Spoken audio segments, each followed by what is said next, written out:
चलो।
Hello. Hello.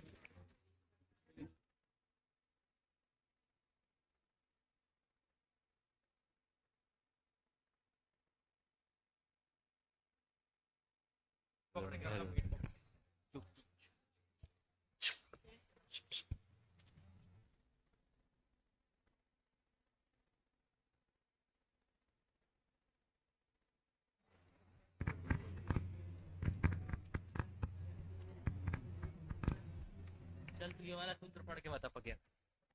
दूसरा वाला।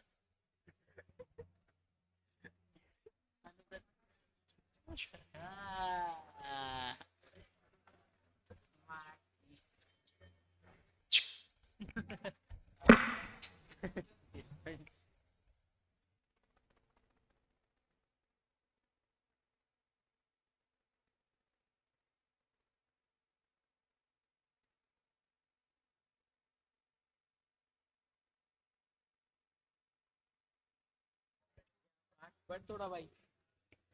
ये मत कर।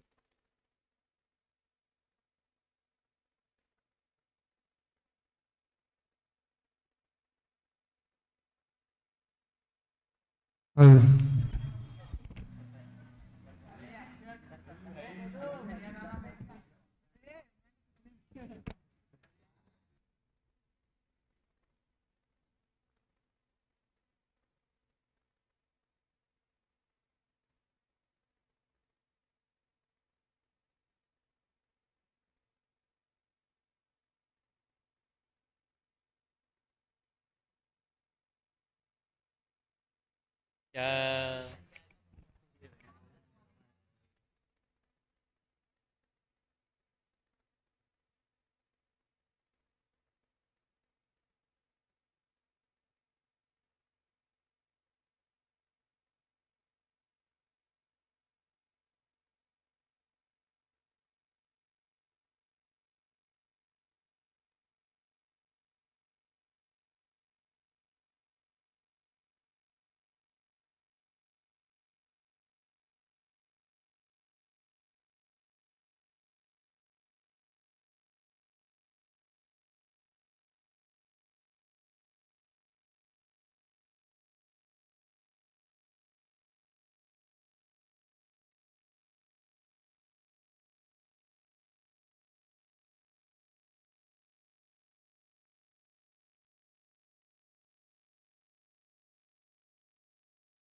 हेलो हेलो है।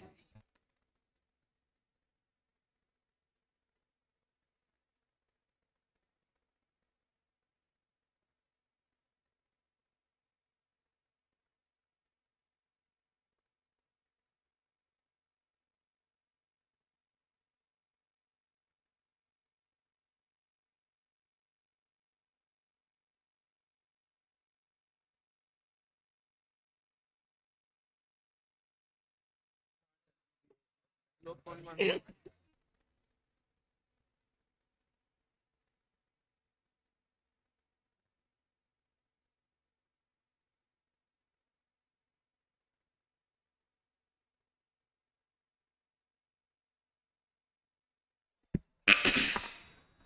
चलिए भाई, आज तो थोड़ा सा इसका वॉल्यूम, पीछे कोई है नहीं। हम्म, चलो आज किस किस ने होमवर्क नहीं किया है, खड़े हो जाइए। एक और कौन है? मतलब उसको ये भी नहीं समझ में आया कि आते ही कर लूँ मैं इतनी देर में। और आप वो विद्यार्थी हैं जो न्याय बाकी के सारे विद्यार्थियों से पहले से पढ़ रहे हैं। दोबारा पढ़ लेंगे तो हमको कुछ दिक्कत हो जाएगी किसी विषय को पढ़ने में। मुनि हो जाने के बाद ग्रंथ नहीं होते, साधना होती है। हम वहीं के वहीं होते हैं। जनरली हमारी लाइफ से एक चीज़ की बहुत कमी है, हम दोबारा रिपीट नहीं कर पा रहे हैं किसी भी चीज़ को। क्यों भाई, पढ़ तो लिया एक बार में। अरे एक बार में सब कुछ हो रहा होता तो इतने ग्रंथ तो नहीं लिखे होते। वो समय सार पढ़ते पढ़ते ही आचार्य बिजी हो जाते। कोई नहीं, ठीक है, अध्ययन काल है आपका, मैं समझता हूँ, लेकिन उसकी गंभीरता ज़रा बना करके रखिए। कल से होमवर्क बिल्कुल प्रॉपर चाहिए। बैठिए। बाकी के विद्यार्थियों में भी साधारणतया मुझे करीब 60% विद्यार्थियों ने होमवर्क ठीक किया है, लेकिन बाकी विद्यार्थियों ने उसमें काफ़ी गड़बड़ की है। थोड़ा सा सजग रहना चाहिए। एक आध विद्यार्थी ज़रा मुझे पढ़ के सुनाओ, जिसको भरोसा हो कि उसने सही लिखा है। एक आध विद्यार्थी से अपन सुन लेते हैं। बोलो चलो। हाँ बोलिए चिरंतन जी। क्विकली, पहला होमवर्क क्या था? इसमें जो सामान्य और विशेष पढ़ा था अपन ने, तिर्यक ऊर्ध्वता, उसमें पहला होमवर्क क्या था? विशेष की परिभाषा सुनाइए, पढ़िए। हाँ, विशेष की परिभाषा पढ़िए कहा मैंने। नहीं लिखा। शाबाश। चलो अब बताओ मन से, क्या क्या बता रहे थे आप? उसमें सामान्य विशेष में तिर्यक ऊर्ध्वत। ना ना ना, आप जो बता रहे थे वो नहीं, विशेष की परिभाषा आपको क्या पता है वो बोलिए। हाँ, विशेष में ये था, उसमें दो भेद करे थे, पर्याय और व्यतिरेक। फिर उस नॉनसेंस। चलो, विशेष की परिभाषा कितने विद्यार्थियों ने लिखी है? अच्छी बात है। क्यों, कल कहाँ थे? कल होमवर्क में खाली जगह छुड़वाई थी तो वो भरनी नहीं थी क्या? क्या हुआ? मतलब लिखा नहीं है भाई साहब। अच्छा चलो, एक जना कोई भी परिभाषा बोल दीजिए। बोलिए माइक। हाँ, कुशाग्र जी बोल रहे हैं, बोलिए। विशेष किसे कहते हैं? व्यावृत्त प्रत्यय गोचर और पूर्व आकार का परिहार और उत्तर आकार की प्राप्ति और अर्थ क्रियाकारी जो होता है वो विशेष है। शाबाश, बिल्कुल परफेक्ट परिभाषा है। एग्जैक्टली यही वर्ड्स में आपके पास लिखी होनी चाहिए, सभी के पास। नेक्स्ट, दूसरा होमवर्क क्या था? इधर बगल में दीजिए अनुराग जी को। हाँ बताइए। अनमोल, ओके। बहुत गड़बड़ होने वाली है भाई। तिर्यक सामान्य किसे कहते हैं? उदाहरण तिर्यक सामान्य किसे कहते हैं? नहीं, तिर्यक सामान्य का उदाहरण। हाँ बोलिए, क्या उदाहरण लिखा आपने? चारों गतियों में जीवत्वपना। इधर ध्यान दीजिए सभी, चारों गतियों में जीवत्वपना। जीवत्वपना। इसमें सामान्य क्या है? चार गति की जीवत्व। जीवत्व। ठीक है, चलो बढ़िया है। पीछे दीजिए माहिर भैया को। नेक्स्ट होमवर्क क्या था? ऊर्ध्वता सामान्य का उदाहरण था। ऊर्ध्वता सामान्य, ठीक है। वो मिट्टी का स्थस आदि पर्याय। मतलब आपने वही लिखा है। अब इसमें क्या सामान्य है? मिट्टी की स्थास आदि। स्थास आदि जो पर्याय है। सामान्य क्या है ये पूछ रहा हूं मैं। मिट्टी। मिट्टी सामान्य है, उसको सर्कल किया आपने? हाँ। उसको कीजिए सर्कल। इतना ध्यान रखना है, सामान्य की जब परिभाषा है तो उदाहरण तो सामान्य विशेषात्मक ही दिया है आचार्य ने, लेकिन उसमें सामान्य जो है उसको हाईलाइट करने के लिए उसको सर्कल करना है। नेक्स्ट, इधर दीजिए माइक आगम भैया को। आगम भैया कल आज ठीक है? अभी डॉक्टर ने क्या कहा वो मैं बाद में पूछता हूँ। बताइए तीसरा होमवर्क, चौथा होमवर्क क्या दिया था? पर्याय विशेष और व्यतिरेक विशेष के उदाहरण। पर्याय विशेष का उदाहरण बोलिए। आत्मा में हर्ष विषाद आदि परिणाम। ठीक है, इनमें आत्मा आत्मा में विशेष है या हर्ष विषाद आदि परिणाम विशेष है? हर्ष विषाद आदि जो क्रम से बस बस, हाँ वो उसको सर्कल कर लीजिए। नेक्स्ट, आगे दीजिए आगे। अच्छा okay, this is Anurag and that is yes. व्यतिरेक का उदाहरण था गाय भैंस में विसदृशता। गाय भैंस में किसकी विसदृशता? कल कहा भी था मैंने कि उसमें वहां वो वर्ड लिख लेना। लिखो गाय पने की विसदृशता। अब बोलो विशेष क्या है इसमें? हाँ विशेष क्या है? विसदृशता। अरे गाय विशेष, गाय पना विशेष है या क्या बोला तुमने? महिष और वो विशेष है। अरे महिष आदि विशेष है या गाय विशेष है? गाय पना, हाँ गायपना। गाय पना विशेष है। गाय पना, पना विशेष है। अरे हाँ वही गोत्व विशेष है ना, सही बात है। मतलब गाय, इतनी सारी गाय हैं और उसमें से अपन ने 10 अलग अलग टाइप की गाय पकड़ी है, तो वो विशेष है। कौन? गाय पना। विसदृशता। विसदृशता, विसदृशता क्या बोल रहे हो? महिष या गायपना, दो ही ऑप्शंस हैं, उदाहरण की बात चल रही है, परिभाषा की बात नहीं चल रही। महिषादि विशेष है या गायपना विशेष है। आप लोग जबरदस्ती उसे कंफ्यूज कर रहे हैं, क्योंकि वो आपको भी सुन रहा है, वो मुझे भी सुन रहा है, और वो उत्तर इसलिए नहीं दे रहा है। क्यों दिलवाना है आपको उत्तर उससे? कल ही बात की थी ना हमने, ये चीटिंग वीटिंग का कोई सेंस करने से समझदारी नहीं होती है। पूरे 3.5-4 मिनट खराब कर दिया आपने इस फालतू प्रसंग में। बोल बेटा। 4 टाइप की गायें हैं, उनमें टाइप्स वो विशेष है या गायपना वो विशेष है? टाइप्स विशेष है। तो महिषादि जो शब्द है उसको सर्कल कर लीजिए, ठीक है। चलिए इतनी चर्चा हमने कल की थी। आज हमको एक विशेष चीज पर चर्चा करनी है, वो है सामान्य के संबंध में जो त्रुटियां होती हैं उसके बारे में हम बात कर रहे हैं, ठीक है।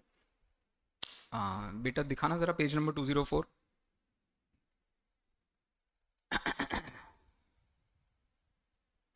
चलो अब जरा थोड़ा सा हम ना संस्कृत का सहारा छोड़ रहे हैं, लेकिन एक पैराग्राफ पढ़ रहे हैं। एक पैराग्राफ तो आपको पता होना चाहिए, फिर आगे जो भी जहां जरूरत पड़ेगी उसको उस हिसाब से अपन चर्चा करेंगे। अब देखो, जैन दर्शन तो ये मानता है कि सामान्य विशेषात्मक वस्तु होती है, लेकिन क्या ऐसा कोई दर्शन है जो सिर्फ सामान्य को ही मानता हो? ऐसा कोई दर्शन है जो विशेष को ही मानता हो? और ऐसा कोई दर्शन है जो सामान्य को अलग पदार्थ मानता हो और विशेष को अलग पदार्थ मानता हो? हाँ, तो उसके संबंध में अपन आज चर्चा करने वाले हैं। मतलब अकिंचन जैन, तो जैन नाम का व्यक्ति कोई और है, पदार्थ कोई और है, और अकिंचन नाम का पदार्थ कोई और है, ऐसा भी कोई लोग मानते हैं क्या? तो हाँ, ऐसा भी कुछ लोग मानते हैं। उनकी चर्चा अपन अभी थोड़ी देर में करने वाले हैं, ठीक है। चलिए आगे चतुर्थ समुदाय। हाँ बढ़िया, देखिए हिंदी में पढ़ना है। इधर दे दीजिए आरजव जी को माइक।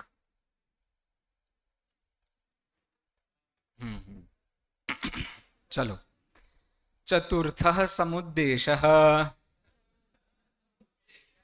चौथा समुद्देश्य अथ स्वरूप संख्या विप्रतिपत्तिम निराकृत्य, बोलिए,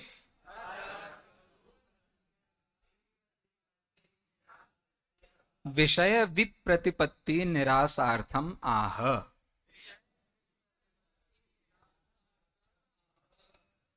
प्रमाण के स्वरूप और संख्या की विप्रतिपत्ति का निराकरण करके आचार्य अब विषय की विप्रतिपत्ति का निराकरण करने के लिए उत्तर सूत्र कहते हैं। ठीक है बेटा, परस्पर चर्चा बिल्कुल मत कीजिए, या तो वहां देखिए या अपनी पुस्तक में देखिए। अभी पढ़ रहे हैं, मैं बाद में किसी भी विद्यार्थी से पूछ लूंगा भाई क्या चल रहा है और कितना कितना विषय कहाँ कहाँ हो गया है। चलिए नेक्स्ट, सामान्य विशेषात्मा तदर्थो विषयः।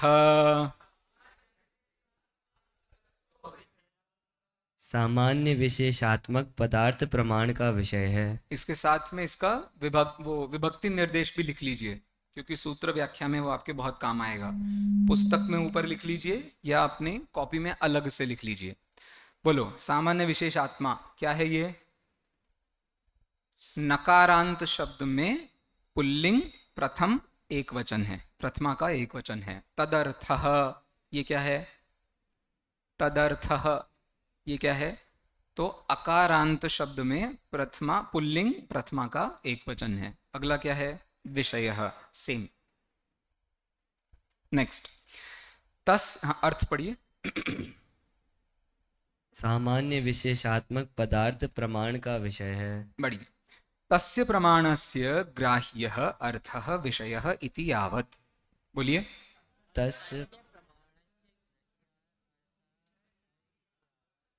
उस प्रमाण के ग्राह्य पदार्थ को तदर्थ कहते हैं, वह प्रमाण का विषय है। ठीक है। सैव विशिष्यते सामान्य विशेषात्मा।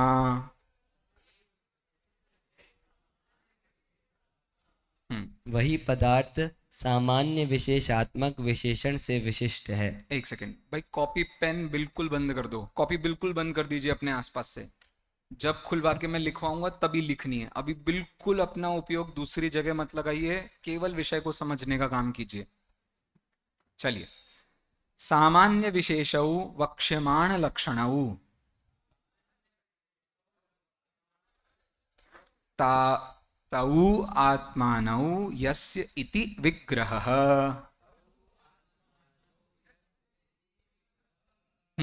सामान्य और विशेष के लक्षण आगे कहे जाने वाले हैं, वे दोनों ही जिसके आत्मा अर्थात स्वरूप हैं, हाँ। ऐसा उसे सामान्य विशेष आत्मा कहते अच्छा, उसमें वैसा लिखा ऐसा। नहीं है, ठीक है। यहाँ विग्रह शब्द का क्या मतलब है, बोलो एनीबडी। विग्रह शब्द का क्या मतलब है? समास विग्रह। विग्रह शब्द का मतलब यहाँ पर समास विग्रह है। संधि विग्रह, समास विग्रह दो होते हैं, यहाँ फिलहाल उन्होंने वही प्रयोग किया है। नेक्स्ट, तदुभय ग्रहणम आत्मग्रहणम च केवलस्य सामान्यस्य विशेषस्य तदुभयस्य वा।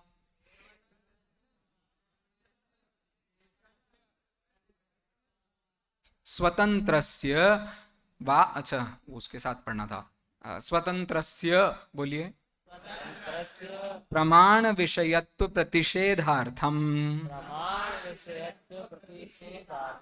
पढ़िए।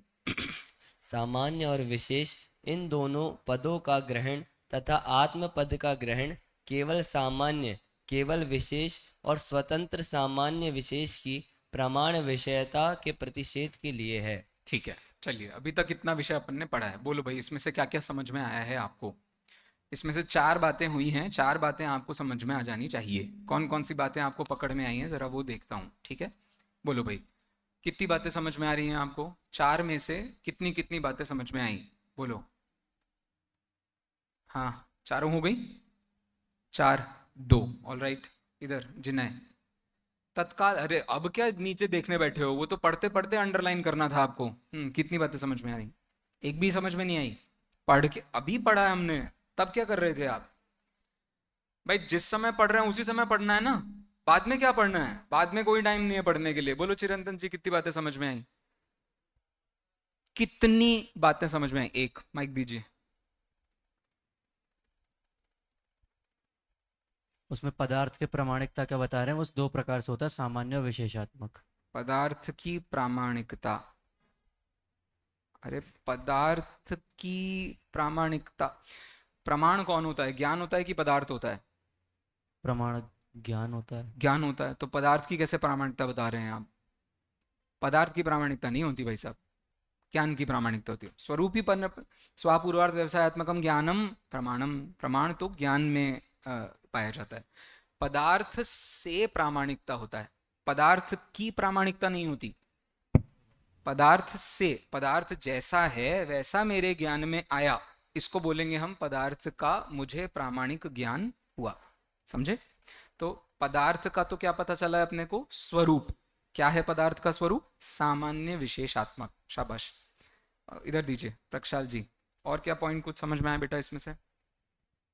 अरे इतनी सारी बातें पढ़ी हैं, कुछ भी समझ में नहीं आया आपको? एक वर्ड भी, एक वर्ड भी समझ में नहीं आया? एक वर्ड, एक सेंटेंस, जो भी समझ में आया वो बोलिए। देखो, धीरे धीरे चलने से ही आप कहीं पहुंच पाएंगे, जादू से तो कहीं पहुंचेंगे नहीं। तो चलना तो स्टार्ट कीजिए। ये क्यों मान करके बैठे हैं कि आपको समझ में आएगा ही नहीं? हमको समझना ही नहीं है। चलो इधर दीजिए, क्या नाम है, खनिया दाने वाले भैया। भूलना नहीं चाहिए मुझे नाम, लेकिन मैं भूल जाता हूँ। बताइए कितने पॉइंट समझ में आए आपको? 2 3 3। चलो बोलिए, पहला क्या है? पहला तो सामान्य, जो पदार्थ हैं वो 2 प्रकार। पदार्थ, एक ही पदार्थ, आत्मा शब्द से पहले तो एक ही पदार्थ 2 प्रकार का है। फिर वही बात व्यतिरेक से कही कि आत्मा पद का ग्रहण क्यों किया, कि अलग अलग सामान्य और अलग अलग सामान्य विशेष अलग अलग पदार्थ नहीं है। ठीक है, शाबाश, एक अच्छी सही पकड़ा आपने। और लगभग 2 बात है। पहला सेंटेंस पकड़ में नहीं आया कि पिछले वाले 3 अध्यायों में स्वरूप और भेद क्या स्वरूप की विप्रतिपत्ति बताई जा चुकी है। पहला स्टेटमेंट क्या कह रहा है भाई? पहले अध्याय में स्वरूप के संबंध में चर्चा हुई है, दूसरे और तीसरे अध्याय में संख्या के संबंध में। ये पहला स्टेटमेंट था। दूसरा स्टेटमेंट क्या है भैया? वस्तु कैसी होती है, वस्तु कैसी होती है, ठीक है, उकारांत है। वस्तु कैसी होती है? तो सामान्य विशेषात्मक वस्तु होती है, दूसरी बात है। चलो इसके बाद सामान्य और विशेष अलग अलग कोई वस्तु नहीं है, वो उसी के अंदर की चीज है, ये उन्होंने बताया। चलो इसके अलावा और क्या पॉइंट समझ में आए? इधर दीजिए माइक, इधर दीजिए इनको, हर्ष भैया को। और कुछ? मुंडी हिलाने से बेहतर तो आप इतनी देर में पढ़ लेते। हार मान कर बैठे हैं हम, हमसे नहीं होगा। संयम भैया आप कुछ कर लो, हमसे नहीं होगा। चलो बगल में दीजिए। माइक तक नहीं लिया था उसने। बोलिए, कुछ और समझ में आ रहा है? आगे विषय कह रहे हैं, उस प्रमाण का विषय क्या होगा? ना, यहां जो वक्ष्यमाण शब्द लिखा है वो किसी को पकड़ में आया? उसका मतलब क्या है? अरे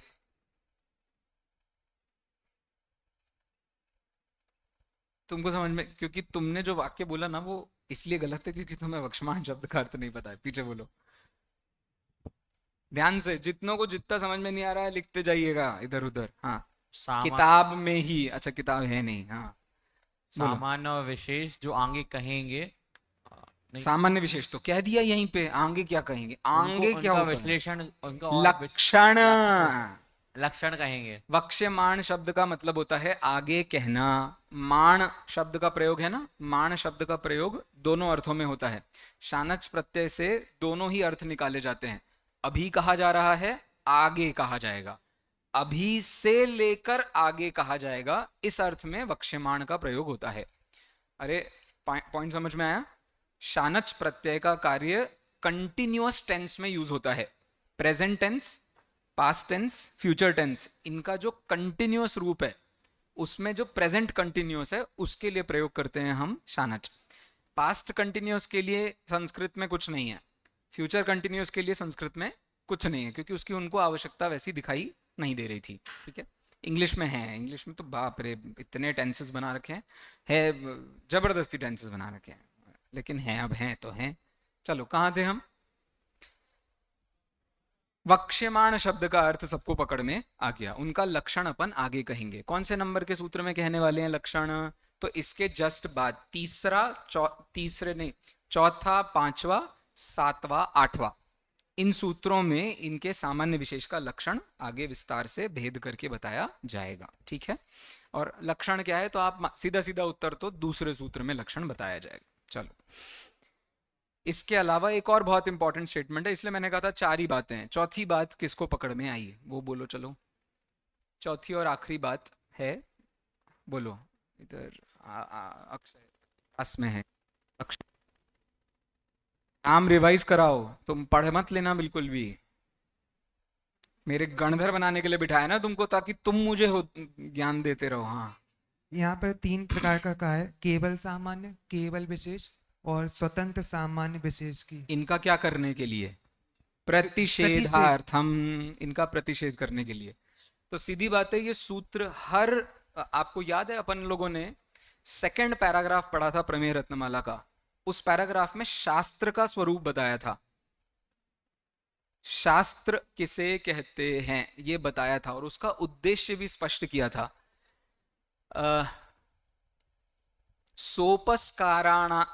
सोपस्काराणी ही वाक्यानि भवन्ति। वाक्य कैसे होते हैं? हमेशा उपस्कार। ओ भाई साहब खड़े हो जाइए, खड़े हो जाओ, पीछे नींद भाग जाएगी। सोपस्काराणी ही वाक्यानि भवन्ति, मतलब वाक्य हमेशा उपस्कार सहित होते हैं। उपस्कार का मतलब मैंने क्या बताया था? किसी ना किसी अपेक्षा से, किसी ना किसी कॉन्टेक्स्ट से। अब जैसे मैं बार बार विद्यार्थियों से कहता हूं, आप यदि धवला पढ़ रहे हैं, गोमटसार आदि ग्रंथ पढ़ रहे हैं, तो वहां पर इतनी सारी प्रतिज्ञाएं हैं कि आपको ये पता करना जरूरी है कि ये वाक्य किस पूर्व पक्ष के लिए दिया गया था। तो कई बार हमको वाक्य तो बहुत सारे पता होते हैं, कॉन्टेक्स्ट नहीं पता होता। समझ में आ रहा है? अब ये सूत्र बनाने का आचार्य का कॉन्टेक्स्ट क्या था? तो ये कॉन्टेक्स्ट है कि कोई पदार्थ को मात्र सामान्य समझता है, कोई पदार्थ को मात्र विशेष समझता है, और कोई पदार्थ को सामान्य अलग और विशेष अलग समझता है। इन तीनों की मान्यता गलत है। एक ही वस्तु सामान्य विशेषात्मक होती है, यही मान्यता सही है। उपस्कार समझ में आ गया सबको? अरे सबको उपस्कार समझ में आ गया? चलिए निकालो कॉपी जरा, इतना ही लिख लो अभी, लिखो क्विकली।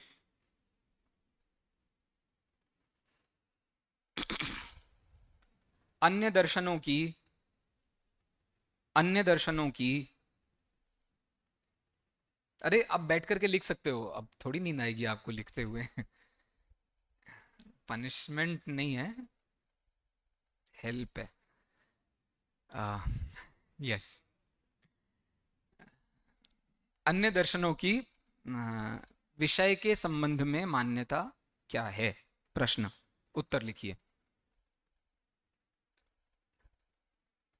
फर्स्ट डाल दीजिए, मात्र सामान्य को विषय मानते हैं। मात्र सामान्य को, इतना ही लिख दो, कॉमा। दूसरे नंबर पे लिखिए मात्र विशेष को, कॉमा, स्वतंत्र सामान्य विशेष पदार्थ को पदार्थ मानते हैं। स्वतंत्र सामान्य विशेष को पदार्थ मानते हैं। ठीक है, अब चलिए आचार्य के हिसाब से ही मैं बता देता हूं। अब मैं आगे का विषय आपको पहले से बता दे रहा हूं, तो आप लिख लो भले ही। जो पहला वाला पॉइंट है, मात्र सामान्य को मानते हैं, उस दर्शन के नाम उसी के नीचे लिख लीजिए, उसी के नीचे दर्शन का नाम लिख लीजिए। मात्र सामान्य को मानते हैं, वो दो दर्शन है, वेदांत और सांख्य।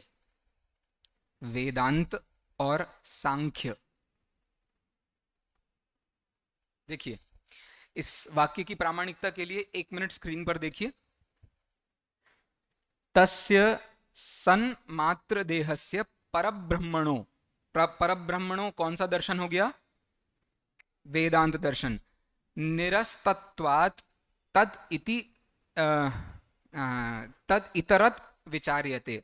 दूसरे अध्याय के अंत में इसकी चर्चा हो चुकी है। दूसरे अध्याय के अंत में जो सर्वज्ञ सिद्धि का प्रकरण था उसमें इसकी चर्चा आ चुकी थी। एक, तत्र सांख्यैः प्रधानम सामान्यम उक्तम। सांख्यैः मतलब सांख्यों के द्वारा भी सामान्य को माना गया। दो क्लियर हो गए भैया सबको? अगला लिखिए, मात्र विशेष। मात्र विशेष वाला है, उसके नीचे लिखिए बौद्ध। बेटा मुझे पेज नंबर 211 दिखा सकते हैं? Page number 211।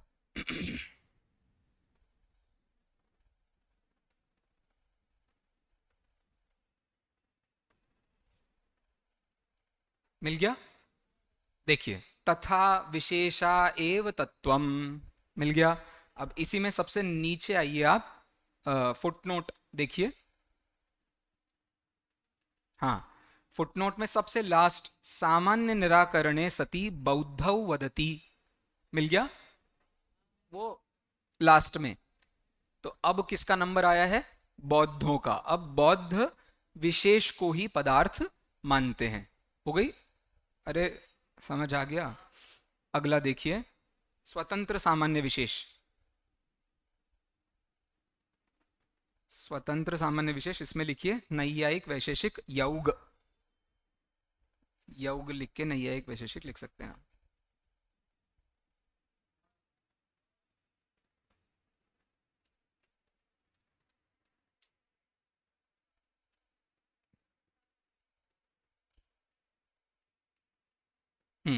Page number 228, 228।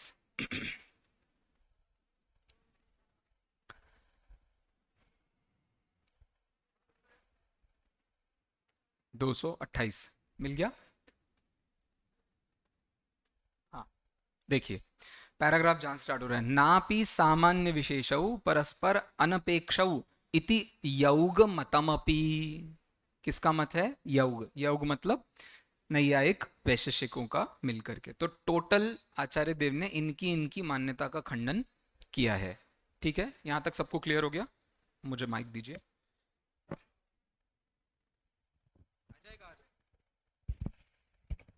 चलिए अब जरा इसको एक अभी रखना, हाँ 204 पे ही रखिएगा। ठीक है, अब 5 मिनट के लिए आपका बिल्कुल निर्विवाद उपयोग मुझे चाहिए अगले विषय को बताने के लिए। कुछ पूछना है?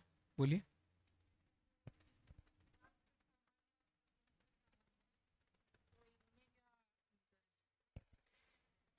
आगे आने वाली ही है चर्चा, पूछ लिया है तो मैं बोल ही देता हूं। जो सामान्य को ही पदार्थ मानते हैं, जो विशेष को ही पदार्थ मानते हैं, और जो बहुत सारे पदार्थ मानते हैं, उनमें से एक सामान्य है और एक विशेष है। समझ गए? पक्का? इस पूरी क्लास में जैन बच्चे ही पढ़ते हैं, तो अब ये जैनत्व पे ही दिन भर प्रवचन चल रहा है। अरे जैनत्व होने के बाद भी सबके गुणस्थान अलग अलग होंगे, तो सबका जैनत्व अलग अलग हो जाएगा कि नहीं होगा? हो जाएगा। कोई चौथे में बैठा है, कोई पांचवे में बैठा है, चौथे के लायक बैठा है, कोई पांचवे के लायक। अब ठीक है, तुम लोग तो लड़ने बैठ जाते हो 1 मिनट में। छठे सातवें के लायक तो अभी, हाँ, हरकतें अपनी सबकी खराब हैं। चलो, तो ये हो गया, सब जैन बच्चे बैठे हैं, तो मात्र सामान्य को विषय बनाया भाई कि इनमें कोई कॉमन चीज नहीं है। सब दुनिया में अलग अलग ही होते हैं, किसी में कोई कॉमन चीज नहीं होती। सब धरती पे अलग अलग पदार्थ हैं। ये, अरे ये छोड़ो, ये ही सब अलग अलग हैं। गला अलग है, ये अलग है, ये अलग है, ये तुम क्या एक बता रहे हो? कुछ एक नहीं है, सब कुछ अलग अलग है। दूसरा दर्शन हो गया, बौद्ध हो गए। और तीसरा ऐसा है भाई, इतने सारे पदार्थों में से ये जो यहाँ के बैठे बच्चे हैं ना, ये सामान्य है। यहाँ के जो बैठे बच्चे हैं ना, ये विशेष है। यहाँ के जो बैठे बच्चे हैं, ये द्रव्य है।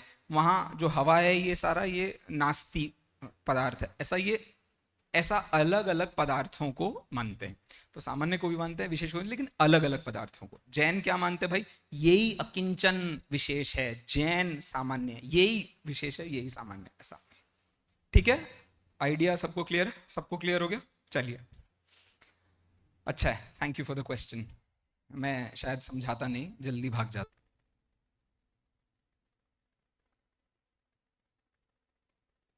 ओके, अब जो सिर्फ सामान्य को मानते हैं, उनकी गलती बता रहे हैं।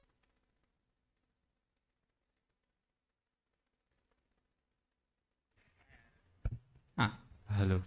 तो कौन है भाई? 2 दर्शन हैं जो सिर्फ, ठीक से बैठिए, 2 दर्शन हैं जो सिर्फ सामान्य को ही पदार्थ मानते हैं। ठीक है? कौन कौन से 2 दर्शन हैं? अरे बोलो। वेदांत और सांख्य। वेदांतों की चर्चा अभी यहाँ नहीं हुई है, लेकिन उनका सामान्य खंडन एक लाइन में सुन लीजिए। उनका खंडन ये है, वो निर्विकल्प को ही वस्तु मानते हैं। किसको? निर्विकल्प को। इसका मतलब अनिर्णय की अवस्था को ही प्रमाण मानते हैं। थोड़ा सा कॉमन सेंस लगाइए। अपने यहाँ पर अपन लोगों ने उपयोग को खड़ा किया है। आगम भैया, उपयोग लिखो मत, अभी मैं लिखवाऊंगा, सब लिखवा दूंगा, अभी लिखने पर मत जाइए। उधर है भाई साहब। किसकी बात चल रही है? वेदांतियों की बात चल रही है। वेदांत किसको अपना परम तत्व मानते हैं? पेन छोड़ दो अभी, सब मैं लिखवा दूंगा 2 मिनट में सब। किसको मानते हैं? निर्विकल्प वस्तु को ही सत्व मानते हैं। ठीक है? अब निर्विकल्प वस्तु को सत्य मानते हैं, इसका मतलब दर्शनोपयोग जानते हैं आप, अपन सब। तो दर्शनोपयोग क्या करता है? वस्तु को सामान्य रूप से ग्रहण करता है, लेकिन क्या उसमें प्रमाण और अप्रमाणपना खड़ा हो सकता है? आपको जब पदार्थ पूरी तरीके से पकड़ में नहीं आया, तब तक आप उसको सही है या गलत है ऐसा नहीं कह सकते ना। तो दर्शनोपयोग की अवस्था को हम कभी प्रमाण कह सकते हैं? नहीं। तो उनके दर्शन में ये जिस परम ब्रह्म को आपने प्रमाण माना है, उसको प्रमाण मानना संभव नहीं है, क्योंकि उस परम ब्रह्म का कोई स्वरूप ही खड़ा नहीं हो रहा है। वो परम ब्रह्म को क्या मानते हैं? एनर्जी। साइंस जिसको आज एनर्जी कहता है ना, तो वो परम ब्रह्म को एक ऐसी योग्यता मानते हैं, और वो योग्यता इस पूरी जगत में फैल करके रह रही है। जैसे अपना अस्तित्व गुण है ना, अस्तित्व गुण है ना, महासत्ता जिसको अपन कहते हैं, ये पूरी दुनिया में फैल करके रह रहा है, तो वो इसी को परम ब्रह्म मानते हैं। क्लियर है? अब बताओ, इस अस्तित्व के आधार पर हम द्रव्यों का भेद खड़ा कर सकते हैं?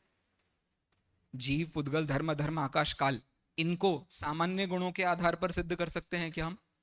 नहीं सिद्ध कर सकते इनको। तो आप तभी, अब जब जीव की सिद्धि नहीं हुई, तो परम ब्रह्म की सिद्धि कैसे हो जाएगी?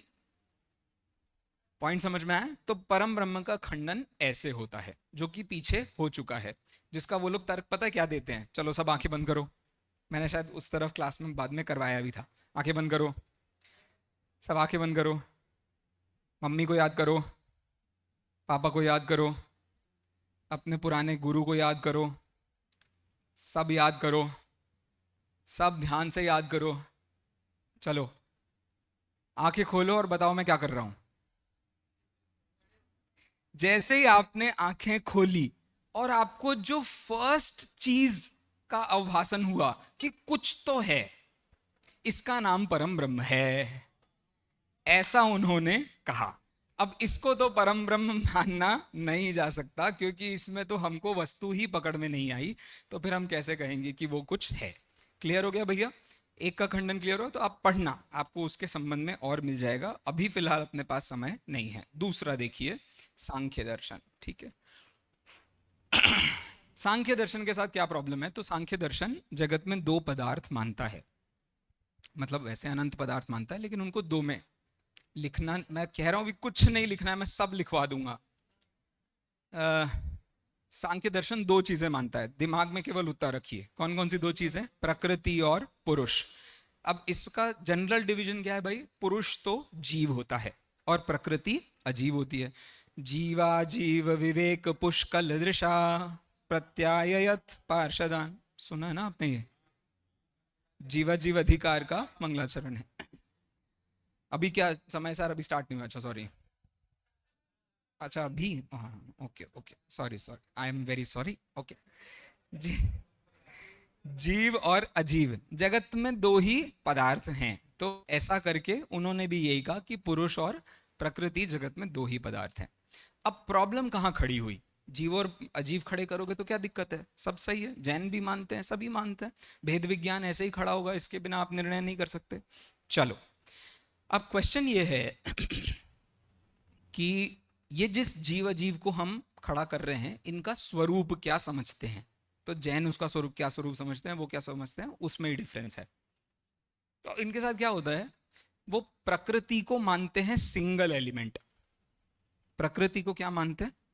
एक ही चीज है, मतलब ये जो पूरा शरीर है ये पूरी एक चीज से बना है, एक ही चीज है। और यहां जो आत्मा है, यहां जो टोटल आत्मा कितनी है, तो वो अनंत है। तो जैनों से उनका ये वाली बात में तो मैचिंग हो जाएगी कि जीव अनंत होते हैं, उसमें कोई दिक्कत नहीं। लेकिन प्रॉब्लम कहाँ खड़ी होगी? जैन मानते हैं पुद्गल अनंतानंत है, वो क्या मानते हैं? पुद्गल एक है। अब उनका जो एक पुद्गलपना है उसका खंडन आचार्य देव कर रहे हैं। कैसे कर रहे हैं? तो भाई अगर मेरे शरीर के किसी एक स्थान पर रोग हो गया तो क्या पूरे शरीर में रोग हो जाता है? लेकिन एक द्रव्य की यदि एक पर्याय होती है तो वो पूरे में होती है कि नहीं होती है? पॉइंट कुछ समझ में आया क्या? शरीर अनंत परमाणुओं से बना हुआ है, तो किसी एक परमाणु में दोष हुआ तो अगल बगल के परमाणुओं में दोष हो या न हो जरूरी नहीं है। अरे हाँ जी कि ना जी? कैंसर की गठान यहां हो गई तो उसका असर बहुत जगह दिखाई देगा, लेकिन उसका असर सब जगह तो नहीं दिखाई देगा ना। एक तो कहने का मतलब यह है कि द्रव्य गुण पर्याय का जो हमारा एक सिस्टम है वो ये समझा रहा है कि जगत में ये एक जीव है, इसको कुछ प्रॉब्लम हो रही है, इसको कुछ प्रॉब्लम हो रही है, तो इसके पूरे कोई प्रॉब्लम हो रही है ना। जैसे पैर में चोट लगी, पैर में चोट लगी तो चोट तो इतनी सी जगह लगी, लेकिन आत्मा पूरी कुल्ला कहां से रही है? मतलब पूरी दुख किसको हो रहा है? पूरी आत्मा को ही दुख हो रहा है ना। तो इसको जब मैं दुखी कहूंगा तो मैं केवल इतना थोड़ी कहूंगा पैर में दुखी है, इतने आत्म प्रदेशों में दुखी है, ऐसा कहेंगे हम? भाई पूरी आत्मा दुखी है।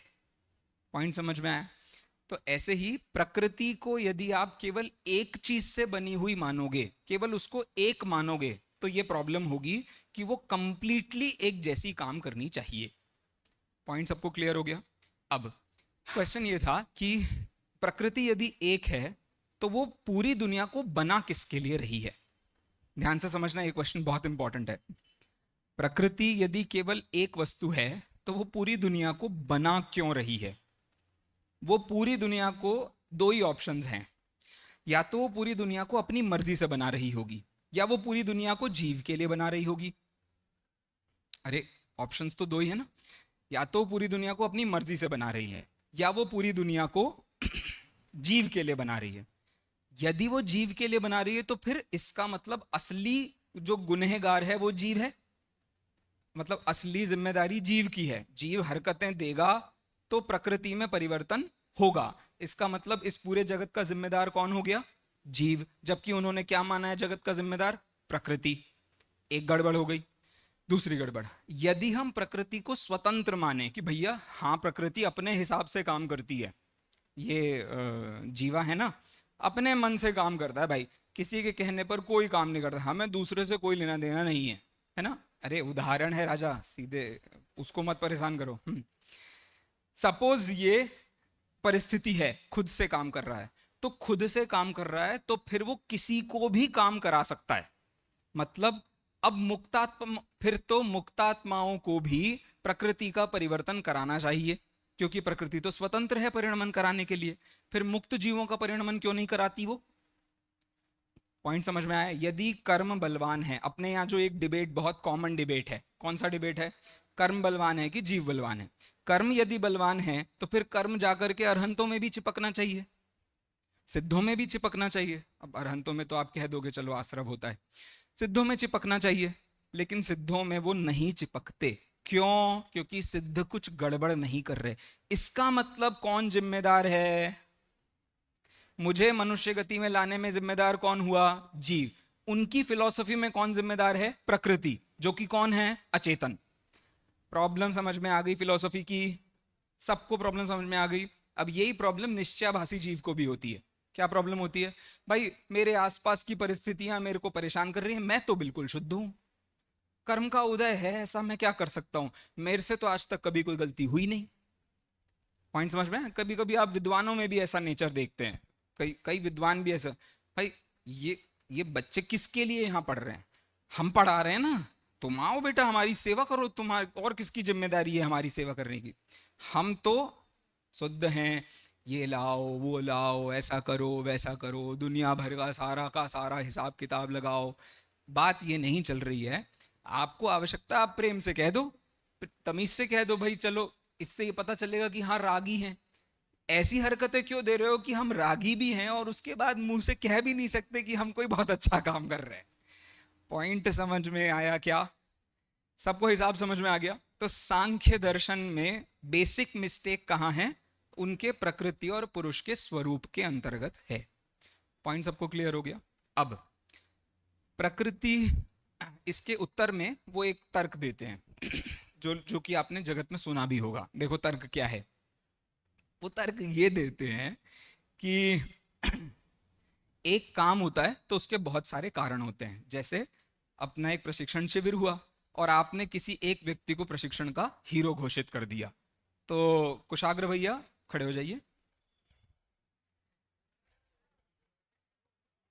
हाँ बस खड़े हो जाइए, कोई बात ही नहीं है। चलो आपको ये एक सेकंड ध्यान से समझिएगा। एक काम होता है तो उसमें बहुत सारे कारण होते हैं और वो सारे कारण मिलते हैं तब जाकर के आप एक कार्य को संपन्न हुआ कहते हो। तो कारणों में कोई एक लेवल की समानता तो होगी। पॉइंट समझ में आ रहा है? जैसे मैंने कहा कि भाई क्लास का सबसे सर्वश्रेष्ठ प्रदर्शन करने वाला विद्यार्थी कौन है? ये है। तो अब इस बंदे को यदि ये नहीं समझ में आया होता कि सबसे एक सुपरलेटिव डिग्री है और सुपरलेटिव डिग्री जब तक बाकी लोगों से कंपैरिजन नहीं किया तब तक आती नहीं है। अरे पॉइंट कुछ समझ में आया क्या? तो यदि वो अपने बाकी के बच्चों को नहीं समझता, उनकी हरकतों को नहीं समझता, उनकी समझदारी को नहीं समझता, तो वो सबसे समझदार सिद्ध नहीं हुआ। अरे पॉइंट कुछ समझ में आया क्या? तो यदि आप ये कहो कि प्रकृति ने इस पूरी दुनिया के हिसाब से काम किया है, तो अब प्रकृति को और बहुत सारी चीजों ने मदद की होगी, बहुत सारी चीजें मिलकर के उस प्रकृति का काम कर रहे हैं। वो बहुत सारी चीजें एक स्वभाव की होंगी कि अलग अलग स्वभाव की होंगी, मुझे सिर्फ इतना बता दो। अरे एक सेकंड, उदाहरण के लिए यही मान करके चलते हैं, आप सब प्रशिक्षण के अध्यापक हैं, आप सब पढ़ाते हैं और भाई साहब निर्देशक हैं, ठीक है। अब मैंने निर्देशक की तारीफ की, मैंने यदि निर्देशक की तारीफ की तो बताइए ऑटोमेटिकली सबकी तारीफ हुई कि नहीं हुई? इसका मतलब आप सब में जो एक कॉमन योग्यता थी, उस कॉमन योग्यता के आधार पर ही आपने इस प्रशिक्षण में काम किया है, लेकिन क्या अनिकेत मात्र प्रशिक्षण का अध्यापक ही है? नहीं, वो अपने बच्चों का बाप भी है। अरे उदाहरण, वो अपने सहपाठियों के लिए मित्र भी है, वो अपने प्रिंसिपल, वो जिस जगह काम करता होगा उस जगह का नौकर भी है, 25 चीजें और हैं। लेकिन अभी उस प्रकृति के कार्य के लिए सबको समान होना पड़ेगा कि नहीं होना पड़ेगा? तो अब आचार्य देव ने प्रश्न ये उठाया कि आपकी प्रकृति ये दो ऑपोजिट काम कैसे कर रही है। कौन कौन से दो ऑपोजिट काम करती है? एक तो वो मोह राग द्वेष ये सब पैदा करने के काम भी प्रकृति कर रही है, और स्पर्श रस गंध वर्ण इसके काम भी प्रकृति कर रही है। तो ये दो ऑपोजिट काम प्रकृति नहीं कर सकती। पॉइंट सबको समझ में आ गया क्या? ये दो पॉइंट मैंने आपके सामने रखे हैं, आपको ये दो पॉइंट हमेशा दिमाग में रखने हैं। कौन कौन से? ध्रुव भैया मैं यही हूं। कौन कौन से दो पॉइंट है? पहला पॉइंट तो ये था कि प्रकृति ये सब कर किसके लिए रही है, खुद के लिए या जीव के लिए? जीव के लिए कर रही है तो क्या प्रॉब्लम है? जीव के लिए कर रही है तो क्या प्रॉब्लम है? मुक्त आत्माओं के लिए भी करना पड़ेगा, और यदि वो खुद के लिए कर रही है तो मुक्त आत्माओं के लिए भी करना पड़ेगा, और यदि जीव के लिए कर रही है तो फिर जिम्मेदार कौन होगा? प्रकृति नहीं, जीव। तो जीव को आप जगत के परिवर्तन का कारण कहो, फिर प्रकृति को जगत के परिवर्तन का कारण नहीं कह सकते। इसी बात को कहते हैं पूर्वापर विरोध। ठीक है, एक। और दूसरी बात क्या थी? एक चीज काम कर रही है तो उस चीज में जितने स्वभाव हैं सारे एक जैसे होने चाहिए। तो दोनों परस्पर विरुद्ध स्वभाव एक ही वस्तु में नहीं पाए जा सकते। मोह राग द्वेष नाम का स्वभाव प्लस स्पर्श रस गंध वर्ण नाम का स्वभाव, ये दोनों स्वभाव एक ही वस्तु में नहीं हो सकते, क्योंकि इन दोनों के काम बिल्कुल ऑपोजिट हैं। पॉइंट सबको क्लियर हो गया? अब ये मैं जरा आपको 1 मिनट दिखा भी देता हूं। बेटा नेक्स्ट पेज दिखाइएगा। 1 मिनट बस, एक बार मैं दिखा देता हूं, फिर उसके बाद आप पूछिएगा। नेक्स्ट बस। तच्च केवलम प्रधानम महदादि कार्य निष्पादनाय प्रवर्तमानम किम अपेक्ष प्रवर्तते निरपेक्ष वा। वो जो प्रधान है, प्रधान प्रकृति को प्रधान भी कहते हैं, वो जो प्रधान है वो जो प्रवर्तन कर रहा है, महद आदि कार्यों का जो प्रवर्तन कर रहा है, वो किसकी अपेक्षा से कर रहा है? किसी की अपेक्षा से कर रहा है या अपनी मर्जी से कर रहा है?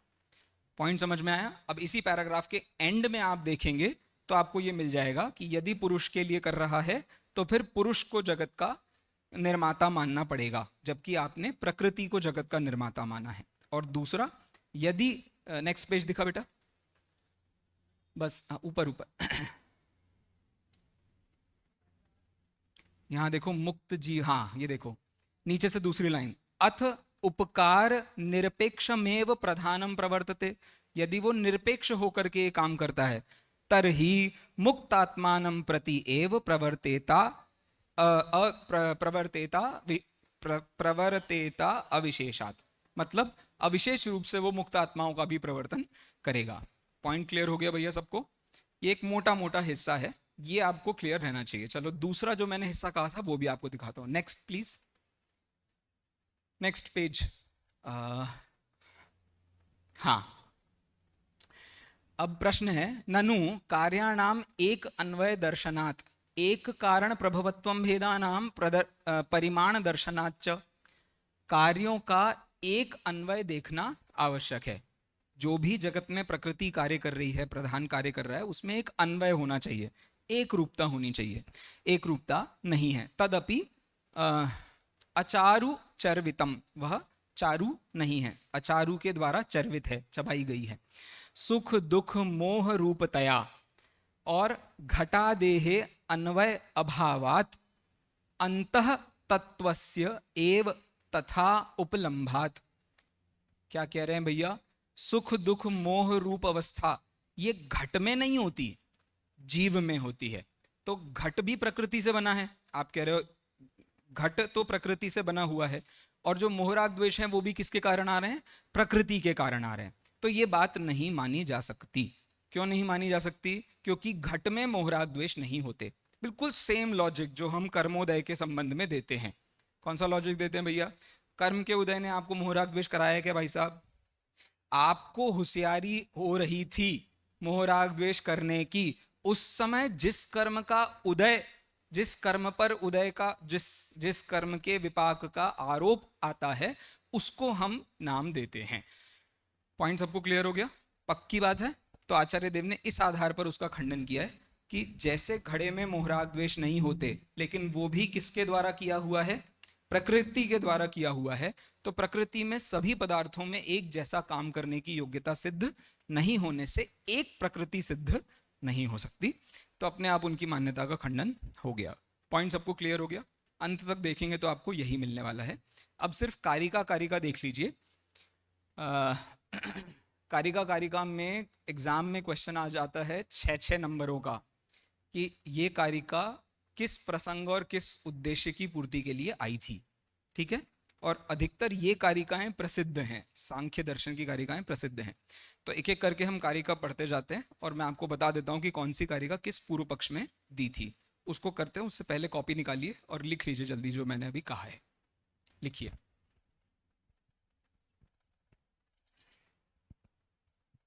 वेदांत दर्शन की क्या गलती है? वेदांत दर्शन की क्या भूल है?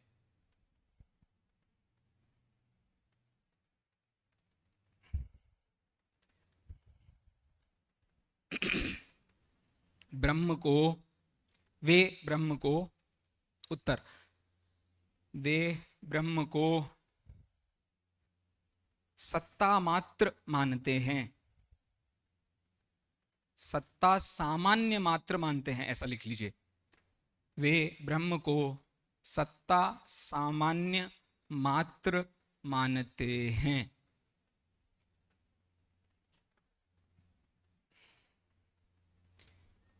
इसमें फुल स्टॉप के बाद इसमें विशेष सत्ता का ग्रहण न होने से, इसमें विशेष सत्ता का, लिखते रहिए राजा बेटा, इसमें विशेष सत्ता का ग्रहण न होने से प्रमाण और अप्रमाण का भेद ही खड़ा नहीं हो सकेगा। प्रमाण और अप्रमाण का भेद ही खड़ा नहीं हो सकेगा। ठीक है, एक पॉइंट, इसको 1 पॉइंट डाल दीजिए। उत्तर का फर्स्ट पॉइंट, उत्तर का सेकंड पॉइंट लिखिए। परम ब्रह्म की अनुभूति, परम ब्रह्म की अनुभूति सामान्य चेतना से होती है ऐसा मानते हैं। परम ब्रह्म की अनुभूति सामान्य चेतना से होती है ऐसा मानते हैं।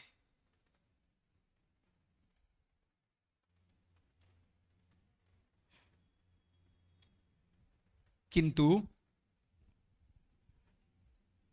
विशेष चेतना के अभाव में, विशेष चेतना के अभाव में किसी भी पदार्थ को पूरी तरीके से नहीं जाना जा सकेगा। किसी भी पदार्थ को पूरी तरीके से नहीं जाना जा सकेगा। अतः सामान्य मात्र मानना अनुचित है। सामान्य मात्र मानना अनुचित है। नेक्स्ट क्वेश्चन, सांख्यों की मान्यता में दोष क्या है?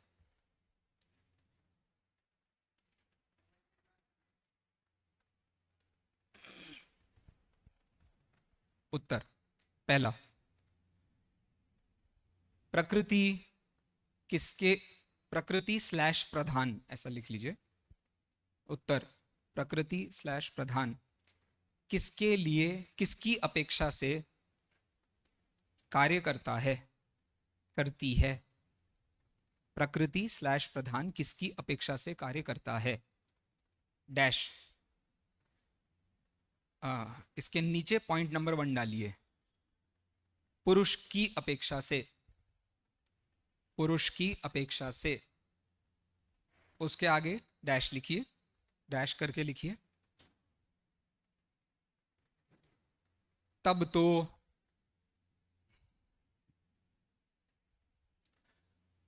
जगत का परिणमन पुरुष के अधीन हो जाएगा। सेकंड पॉइंट लिखिए, इसी का सेकंड। स्वयं से डैश करिए। अरे पॉइंट ही नहीं लिखा लड़के ने, क्या लिखा है आपने? नहीं, पहला पॉइंट देखना है मुझे। से फिर डैश किया ना आपने, हाँ, फिर स्वयं से के बाद डैश कीजिए। तब तो मुक्तात्माओं का भी परिणमन सिद्ध होगा। तब तो मुक्तात्माओं का भी परिणमन सिद्ध होगा। स्वयं से के बाद डैश। अरे उत्तर पीछे से चल रहा है।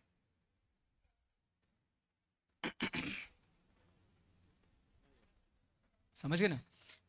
प्रकृति प्रधान किसकी अपेक्षा से काम करता है? डैश, या तो पुरुष की या स्वयं से। ऐसा चलो, एक सेकंड रुकिए। आपने उत्तर का फर्स्ट पॉइंट लिखा था ना ये, अब उत्तर का सेकंड पॉइंट लिखिए। उत्तर का सेकंड पॉइंट लिखना है।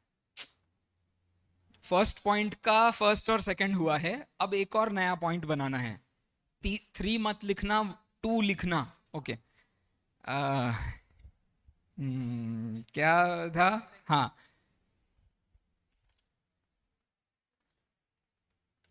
एक कारण नहीं,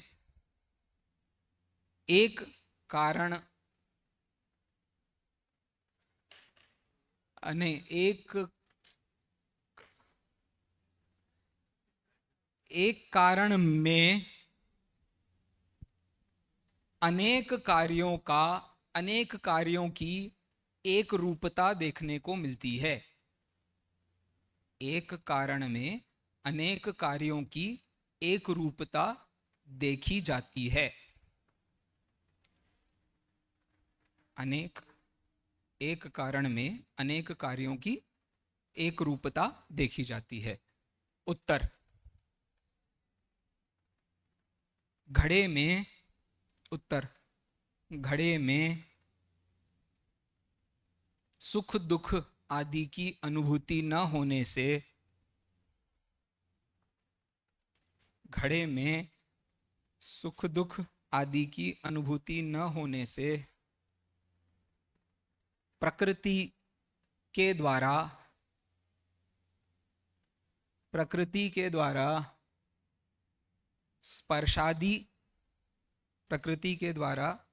स्पर्शादि और सुख दुख आदि दोनों कार्य संभव नहीं हैं।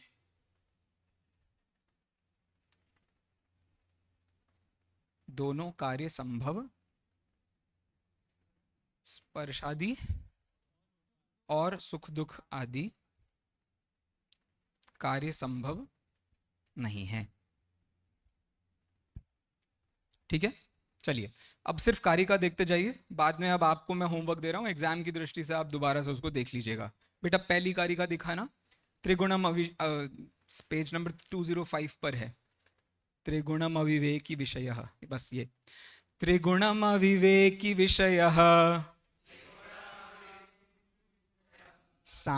सामान्यमचेतनं प्रसवधर्मी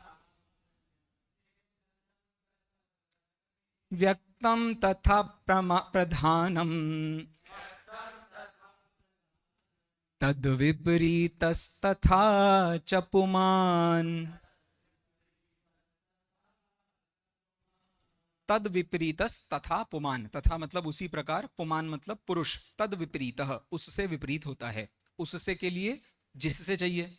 अब कौन है वो? त्रिगुणम अविवेकी विषयः, 3 गुण वाली प्रकृति का वर्णन कर रहे हैं, जो 3 गुण वाली है, अविवेकी है और विषय है, सामान्य है, अचेतन है, प्रसव धर्मी है, मतलब जिससे पूरी दुनिया पैदा हुई है, मम्मी है पूरी दुनिया की वो। व्यक्तम, वो व्यक्त है, दिखाई देती है। तथा प्रधानम, वैसा प्रधान होता है, प्रकृति होती है। कारिका सबको क्लियर हो गई? कारिका में कोई वर्ड है ऐसा जो आपको नहीं समझ में आए? ये कारिका किसने दी होगी? जैनों ने दी है कि सांख्यों ने दी है? सांख्यों ने। क्लियर हो गई भैया कारिका?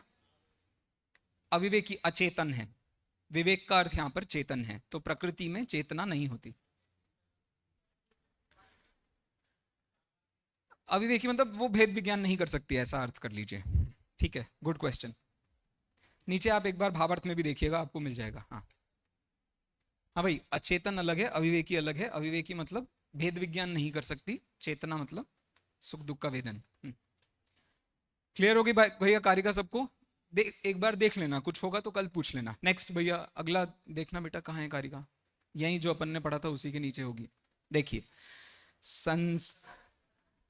संसर्गाद विभागश्चेद अयोगोलकवह्निवत् भेदा भेद व्यवस्था व्यवस्थैव मुच्छिन्ना सर्ववस्तुषु।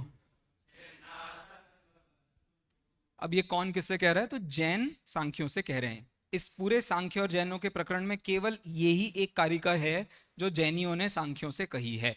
कहाँ मिलती है ये कारिका? तो सर्वदर्शन संग्रह में मिलती है।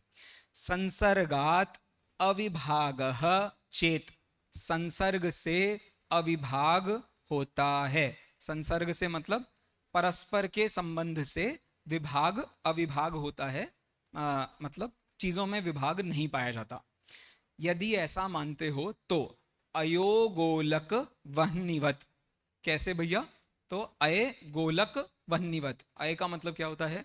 लोहा। गोलक मतलब उसका जो गोला है, और वह्नि, वह्नि मतलब अग्नि। इन दोनों का संसर्ग होता है कि नहीं होता? अरे आपको यदि लोहे का गोला बनाना है तो कैसे बनाओगे भैया? गोला तो मिलता नहीं है। खदान में तो आपको जो आयन मिलता है वो तो मिट्टी से मिला हुआ है, फिर आपने उसको चेंज किया, फिर उसमें से गंदगी निकाली, फिर इलेक्ट्रोलिसिस किया, फिर ये किया, फिर सफाई करी और उससे आपको लोहा मिला। अब ये जो आपको लोहा मिला है, ये लोहा बिल्कुल रॉ फॉर्म में है। उसका गोला कैसे बनता है? तो आप जैसे उसको आग पर चढ़ाते जाते हो तो उसमें गोलापन आता जाता है। मीन्स उसमें क्या हो रहा है? संसर्गात, संसर्ग होने से अविभागः। यदि आपने अविभाग माना है तब तो नहीं मान सकते। क्यों? क्योंकि इसमें तो विभाग है। अग्नि अलग चीज है और गोला अलग चीज है, दोनों में अलग अलग काम हो रहा है। तो आपकी ये मान्यता कि संसर्ग में अविभाग होता है, ये मान्यता ठीक नहीं है। आगे देखो, भेदा भेद व्यवस्था एवं उच्छिन्ना सर्व वस्तुषु। सभी वस्तुओं में आपकी ये जो भेदा भेद की व्यवस्था है वो उच्छिन्ना है, बेवकूफी भरी है, त्यागने योग्य है। क्लियर है? तो आपकी जो प्रकृति पुरुष की मान्यता है वो ठीक नहीं है, क्योंकि आप गोले को और अग्नि को एक ही प्रकृति से बनी हुई चीज मान रहे हो, जबकि अग्नि क्या है? जीव है, और गोला क्या है? अजीव है। पॉइंट क्लियर हो गया भैया सबको? अरे हाँ जी कि ना जी? अब वो तुम्हारी किस्मत। नेक्स्ट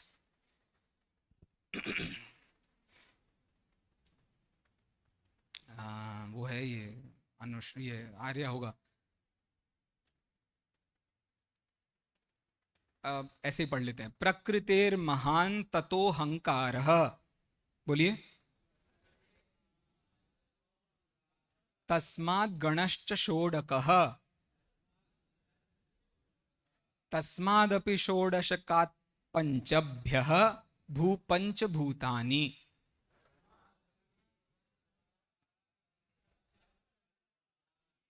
अब ये देखिए, ये बता रहे हैं किससे कौन पैदा होता है। ठीक है, प्रकृति से कौन पैदा होता है? तो महान पैदा होता है। प्रकृति और प्रधान ये पर्यायवाची हैं, लिखवाया भी है। प्रकृति से कौन पैदा हुआ? महान। महान से, ततः लिखा है ना, से। महान से कौन पैदा हुआ? अहंकार। अहंकार से कौन पैदा हुआ? षोडश गण, 16 गण उत्पन्न हुए हैं। 5 इंद्रिय मन, 5 तन्मात्रा, और क्या कहते हैं, और 5 स्कंध। तस्मादपि षोडशकात्, उन 5 से क्या पैदा होता है? उन 16 से क्या पैदा होता है? पंचभूतानि। ये जो 5 भूत होते हैं, प्रकृति, पृथ्वी, जल, अग्नि, वायु, आकाश, ये उससे पैदा होते हैं। तो प्रकृति क्या क्या करती है वो इन्होंने यहाँ पर बताया है। और ये जो आपको पंच महाभूत जगत में दिखाई दे रहे हैं, इसी के समूह से कौन बनता है? जीव बनता है। इसी के समूह से कौन बनता है? वनस्पति बनता है। पूरी दुनिया में सब कुछ इसी के आधार पर होता है, ऐसी उनकी मान्यता है। Next slide please. लास्ट, मूल प्रकृतिरविकृति महदाद्या प्रकृति विकृतयः सप्त षोडश कस्तु विकारो न प्रकृतिर्न विकृति पुरुषः। अब क्या कह रहे हैं वो कि जो टॉप पर प्रकृति है ना, मूल प्रकृति ही अविकृति ही, उसमें कोई विकार नहीं होता, वो प्योरेस्ट फॉर्म है। उससे पैदा हुआ महद आदि, जो महद आदि है मतलब महत, अहंकार और 16 चीजें, वो सब क्या हैं? प्रकृति विकृति। वो प्रकृति भी है और विकृति भी है। ऊपर वाले की अपेक्षा से विकृति है और नीचे वाले को पैदा करने के लिए प्रकृति है। और अंतिम है वो 7 चीजें हैं, ठीक है। फिर षोडश कस्तु विकारो, और नीचे की जो 16 चीजें हैं वो हैं प्योरली विकार, वो प्रकृति नहीं है। न विकृति ही पुरुषः, और पुरुष जो है उसमें तो कोई परिवर्तन होता नहीं है, इसलिए उसमें तो कोई विकृति होती नहीं है। तो ये 2 शब्दों से उन्होंने इसको खड़ा किया है। जैसे हम नहीं गुणस्थान खड़ा करते हैं, बिल्कुल उन्होंने प्रकृति के गुणस्थान बनाए हैं। निगोदिया जीव, उसमें कोई समझदारी है क्या? नहीं। सिद्ध जीव में समझदारी है क्या? हाँ। ये उनके टॉप मोस्ट लेवल। तो जैसे जीव का टॉप मोस्ट लेवल क्या है? सिद्ध अवस्था। वैसे यहाँ प्रकृति का टॉप मोस्ट लेवल क्या है? अविकृति। फिर बीच के गुणस्थानों में परस्पर इधर उधर इधर उधर इधर उधर होता रहता है। वो इधर उधर क्या है भैया? प्रकृति भी और विकृति भी। और जो लास्ट की अवस्था है, लास्ट की मतलब वो जो मिथ्यात्व की अवस्था है, वो क्या है? वो केवल विकार की अवस्था है, विकृति ही है। और पुरुष को तो वो कहते हैं भाई, पुरुष तो बिल्कुल साफ सुथरा है, उसने तो आज तक कभी कुछ किया नहीं है, बेचारा बहुत सीधा साधा है। प्रकृति उसमें जो परिवर्तन कराती है वो परिवर्तन उसके अनुरूप करता रहता है। तो ये प्योरली हमारे यहाँ जो एक उभयाभासी की मान्यता है, कह लें, या एक स्पष्टतया मिथ्या निश्चयाभासी की मान्यता है, वो मान्यता इस सांख्य दर्शन से कंप्लीटली समझ में आती है। आशा करता हूँ इतना प्रकरण आपको समझ में आया होगा। अब इसमें जो नहीं आया होगा वो प्लीज एक बार देखिएगा। अब आप पर है 204 से लेकर 210 नंबर का पेज, आप पढ़ लें तो आपके काम अवश्य आएगा, ऐसा मेरा मानना है। ठीक है, बोले भगवान महावीर स्वामी की जय।